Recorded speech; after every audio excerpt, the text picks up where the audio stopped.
into the gravitational field of higher consciousness and awareness, because from the point of explosion back to the center, all the areas here closest to the center represent the highest level of consciousness.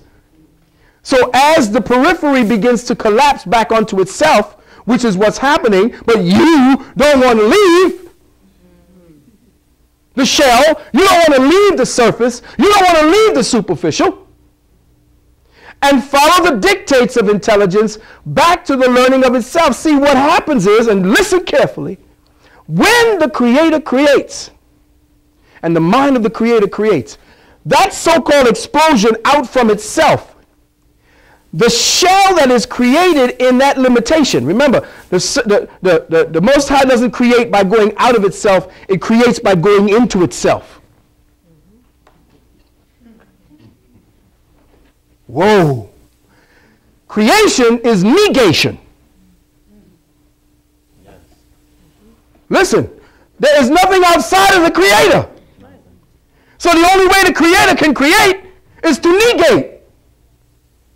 So in the need, in the intent, it negates from itself because it creates the need by the negation. The only way creation can happen is if the need is created.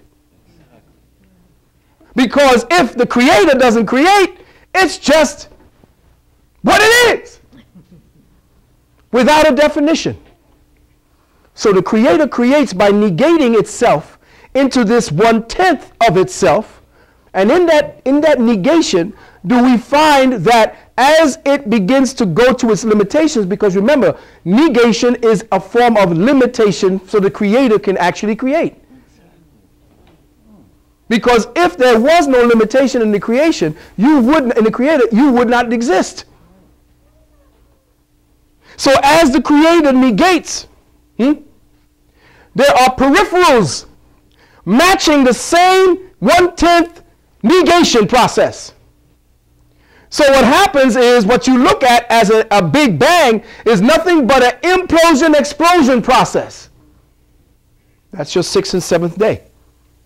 As the implosion process happens, an explosion happens in another dimensional frame, in the negative realm, in the realm of matter, in the realm of the feminine, where I told you all of it happens, where intelligence is expressed through the cosmic vulva, through the cosmic uterus.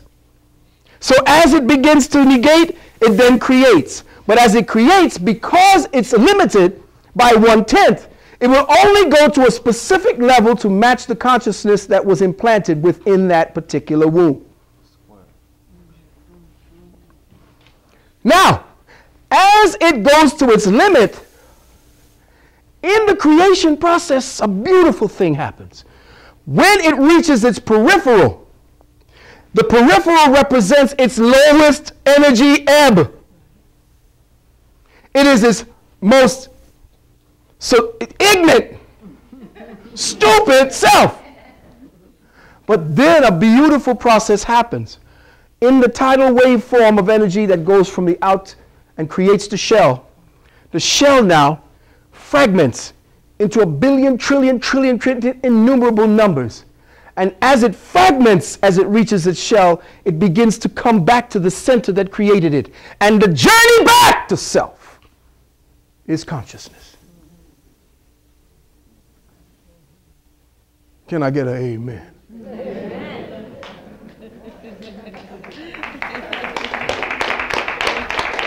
So you have to understand the journey back to self is the journey back to all that is, back to the self that created you, that one self that became individualized by the 1/10 negation of what was and what is and will always be.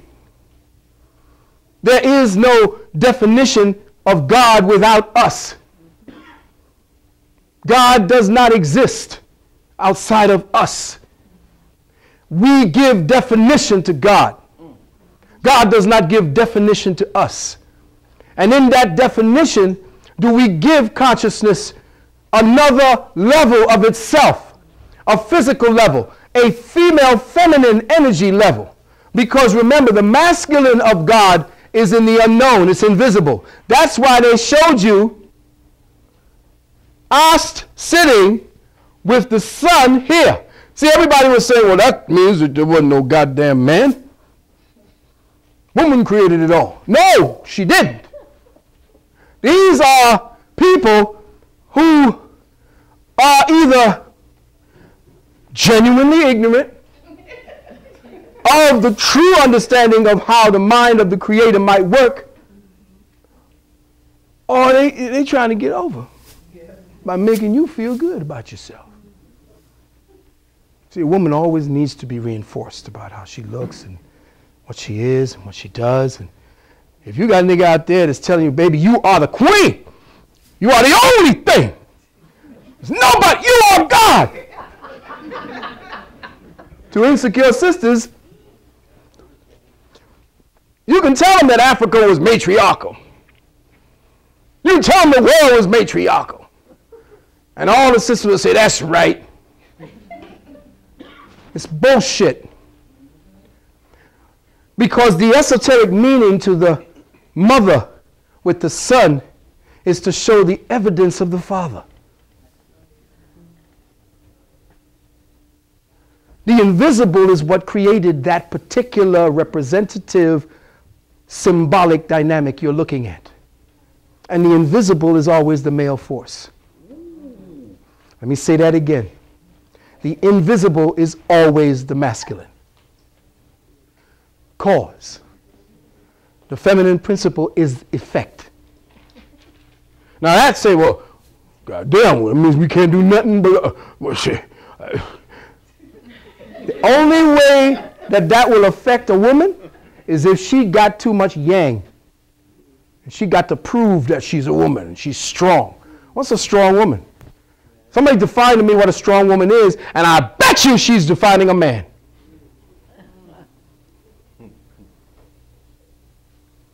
No, look at it.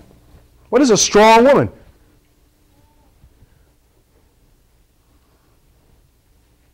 Today, it's what she does.